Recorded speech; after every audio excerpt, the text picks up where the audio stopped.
Hello everyone and welcome to Motorcast. Here we are then for our review of the 5th day of testing ahead of the F1 2017 season. Of course, just 2 weeks on Sunday until the Australian Grand Prix, of course, kicks off the first race of the F1 2017 season. Anyway, let's talk about day 5 then, the first day of the second week of testing, of course, in Barcelona. Just 8 days of testing for the teams, so of course time is very much not on their side. Very contrasting fortunes for a number of teams today. The real winners today were Williams, Ferrari, Mercedes, of course, once again, and Red Bull were the real losers. Kind of been once again a kind of familiar story, being McLaren and Renault as well, who of course were making pretty good leaps over the kind of day 3 and 4, but unfortunately have run into some problems once again. But I'll tell you more about them in a moment. Let's kick off though with the good, and that of course was at the top of the timesheets with Felipe Massa being the surprise star of today, setting a 1:19.726 in the morning session, which is pretty impressive on the super soft rubber. And yeah, it's a very, very impressive day for Williams because they managed to set 168 laps. Great total for Felipe Massa. This is really what Williams needed. They had various problems, of course, last week. Lance Stroll crashed 3 times in 2 days, and of course they weren't able to even run on Thursday. So yeah, this is much needed for the Williams team, and first kind of real promise we've seen from the Grove outfit. So it's certainly looking very, very good for them now. This is exactly what they needed. And I say even if they were, say, a second off the pace, a second off Mercedes, that would still be a huge achievement, and probably above where many people are expecting them to be this year. Many people just presuming they were going to slip back. Of course, arguably with the weakest driver lineup on the grid as well. Many people thought that kind of slipped down, maybe into kind of 7th or 8th in the constructors, but certainly this has given them renewed hope, and I think they can certainly try and carry this on over the next few days. That'll be very, very good for them. It was actually the second fastest lap of the test so far, because Valtteri Bottas last Wednesday set the fastest time for Mercedes, of course, although that was on the ultra soft tyres. So yeah, I think kind of, although we can't read too much into testing times, that is certainly, whichever way you look at it, a very, very good lap. And of course the number of laps, which is most important arguably, is very, very high. So yeah, Massa and Williams can be very, very proud, and that is why really you've got to have Massa in that car as often as you can, with all due respect to Stroll, especially when testing time is so valuable. I think it's important to get Massa in there just as much as you have Stroll in there, because of course Massa's going to get that mileage. Hopefully Stroll as well will have a better couple of days. I believe Massa's in the car tomorrow as well, and then we'll have Stroll in for the final 2 days. So hopefully this good running will continue for Williams, because I think everyone wants to see Williams doing well, and of course we want to do all the teams to do well, but this week I kind of add Williams now to the list of teams that are having a good pre-season test. I think this is exactly what they needed, and I've said that so many times, I think it's time to move on. Daniel Ricciardo was second then on timesheets, 1:19.9.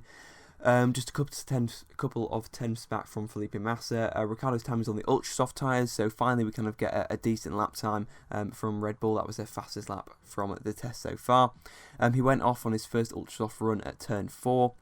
But then of course came back out and set the ultra soft lap. So pretty decent day for Red Bull, some good running for them. 89 laps, so not quite up there with the likes of Williams or Ferrari, but still overall a pretty good day for Red Bull, although still a few teething problems, so they're not really up there in terms of mileage. It's kind of their rivals. Sebastian Vettel was third, another brilliant day for Ferrari. Their reliability seems absolutely perfect. Third quickest on the soft tyres as well, and only 2/10 off Massa. So yeah, really good pace, really good reliability. And as Hamilton said this morning, Ferrari, not Mercedes, are the current favourites for the F1 2017 season. So I'm not sure if you guys would agree with that.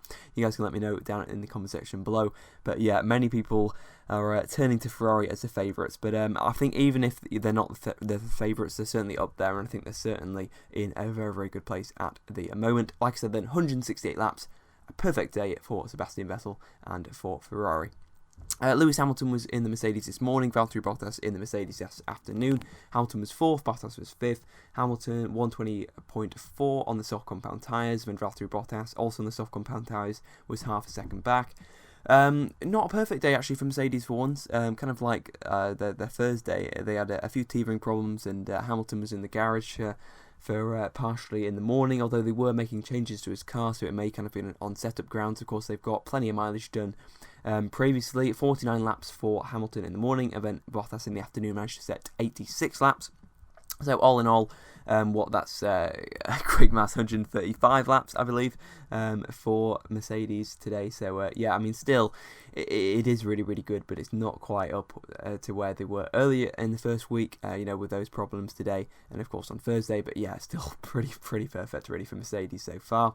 Although I guess in terms of pace, we're yet to really see that killer lap, but we might not even see that until Melbourne on the Saturday. So, but nevertheless, stay tuned for that. Hopefully, we'll get a lap into the 118s over the coming days. I'm pretty sure that's a certainty. It just depends on who and when that will be. Esteban Ocon was 6th in his Force India. Decent day, I would like to say, for Force India. Probably their best day of the test so far. 142 laps in for them. Again, the pace isn't quite up there with, I guess you can now say, their rivals Williams. But reliability was there, which was very, very good for Force India. So yeah, like I said, best day of the test for them. Hulkenberg in the Renault was 7th, and Palmer of course, also in the Renault. Palmer was in the car this morning and Hulkenberg was in the car this afternoon. Both of them actually had problems. Palmer had a sensor issue which kept him in the garage. The engine had to be swapped, but he still managed to get 15 laps in the morning. So yeah, not the best day for Renault.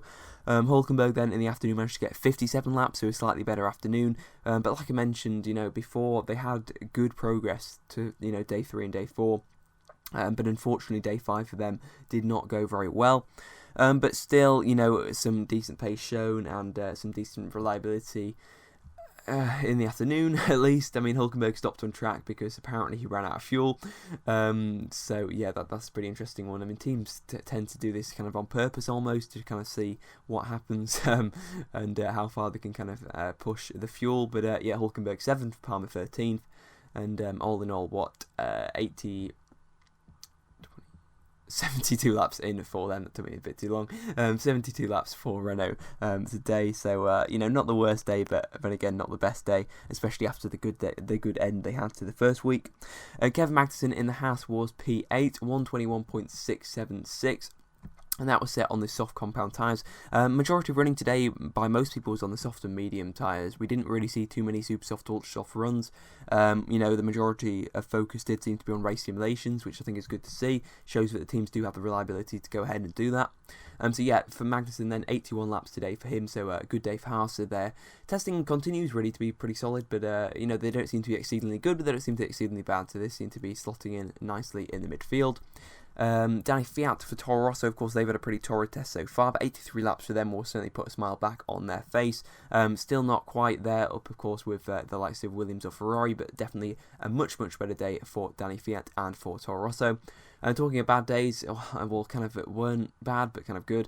Kind of in between was Stoffel Vandoorne and McLaren. Now, they had an engine change in the morning after a problem was found, or they had an engine change really kind of over the lunch break because of a problem in the morning, but lots of medium tyre running done in the afternoon, so the majority of Vandoorne's laps were undertaken in the afternoon. So yeah, 80 laps all in all for Stoffel Vandoorne, which is pretty decent.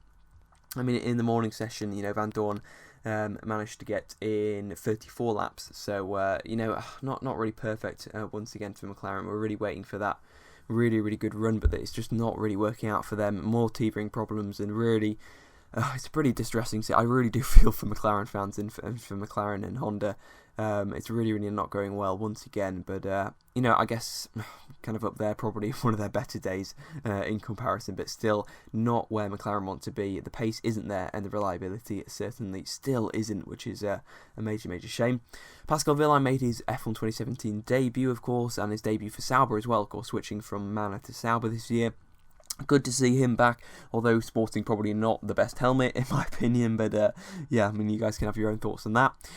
He was originally, I believe, scheduled to do the full day, but he ended up just doing the morning session. Ericsson was then put in the car for the afternoon. Wehrlein talking to the media and that over lunch, so maybe he had kind of PR commitments to do, maybe, of course, with it being his first day back, Sauber didn't want to overdo him.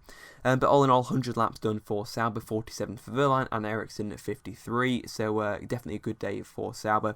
Although, of course, the pace isn't quite there, 123s for both Wehrlein and Ericsson, so yeah, we're really kind of yet to see a lap closer to the kind of 121.19s that we'd like to see from Sauber, but I guess it's kind of to be expected with that 2016 engine, and not quite there, of course, with running the car fully up to spec. At least I hope, because if they are kind of 3-4 seconds off in Melbourne, that won't be very good. But I'm sure Villan and Exton will just have to do the best job they can. The problem for them now with Managon, of course, there's no one left at the back, so they're really going to be found out.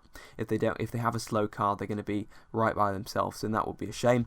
Although I think it's too early to judge, so we'll have to see on that one.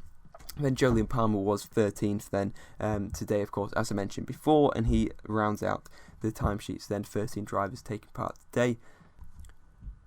So that brings an end then to our roundup of the 5th day of testing. Be sure to check back tomorrow then for our review of the 6th day of testing.